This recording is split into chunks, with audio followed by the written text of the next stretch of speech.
Good morning students. I welcome you all to today's class. In this class I am going to discuss with you about an introduction to xerophytes. Xerophytes, these are the plants which are grow in the xeric or dry habitat. Xero refers to xeric, phyton refers to plants. The plants which are grow in the region where there is this scarcity of water or where the habitat is dry in condition, then such plants are called as the xerophytes. Example, Opuntia, aloe vera, etc. These xerophytes are classified into different types based on three conditions. One is based on dry habitat, based on tolerance to drought condition, based on the water storage, which are as follows. Let's start the classification. The first one is based on the dry habitat. There are two types of classification, that is physically dry habitat and another one is the physiologically dry habitat. Physically dry habitat, xerophytes which grow in the xeric habitat where there is real shortage of water is present, then that such condition is called as the physically dry habitat.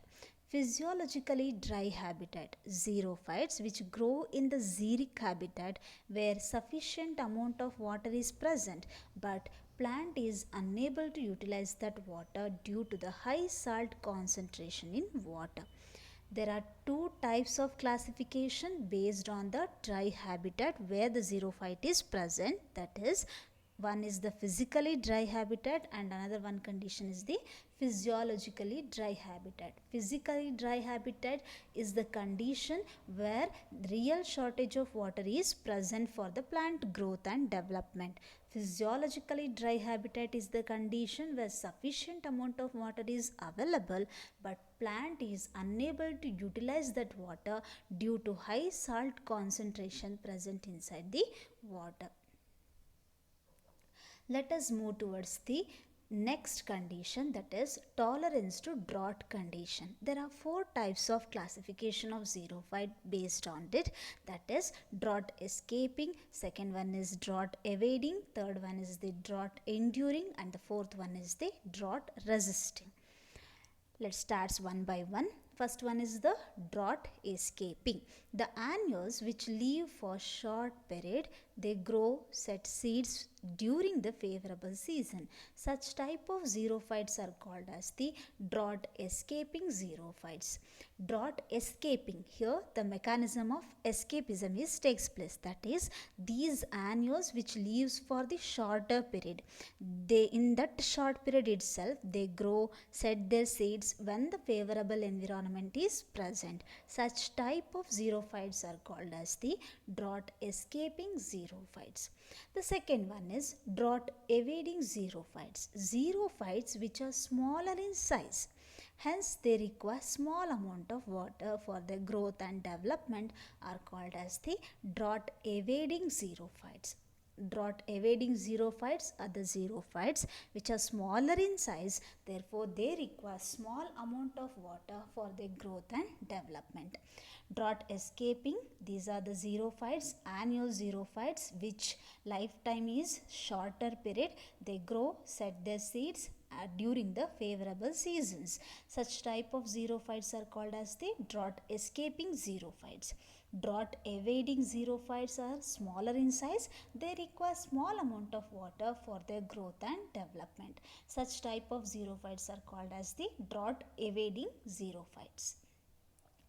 Let us move towards the drought enduring xerophytes. These are the xerophytes which exhibit certain modification for the purpose of storage of water, which helps to check the rate of transpiration.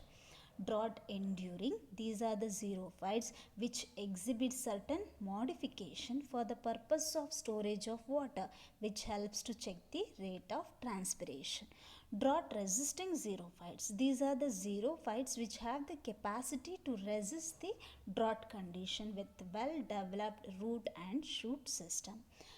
Drought enduring, these are the xerophytes which shows the modifications in it for the purpose of storage of water to check the rate of transpiration, etc. Such type of xerophytes are called as the drought enduring xerophytes, whereas the drought resisting xerophytes are the xerophytes which have the capacity to resist the drought condition with well developed root system and the shoot system in it. These are the four types based on their tolerance to the drought condition. Let us move towards the next one, that is based on water storage. Xerophytes are classified into two types based on the water storage in it. That is, one is the succulent xerophyte and another one is the non-succulent xerophyte. Based on the water storage in the plant, xerophytes are classified into two types. One is the succulent xerophytes and another one is the non-succulent xerophytes. Succulent xerophytes. These are the xerophytes which are fleshy in nature and they store the water in both stem as well as on the leaves. Succulent xerophytes are the xerophytes which are fleshy in nature and they have the capacities to store the water in both the stem as well as in the leaves. Non-succulent xerophytes. These are the xerophytes which do not store the water in it. Non-succulent xerophytes, these are the xerophytes which do not store the water in it. There are two types based on the water storage. One is the succulent and another one is the non-succulent. Succulent xerophytes are the xerophytes which are fleshy in nature and they store the water both in stem as well as in the leaves. Non-succulent xerophytes are the xerophytes which do not store the water in it.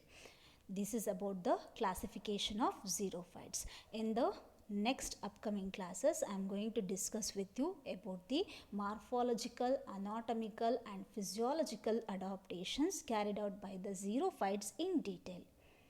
Thank you.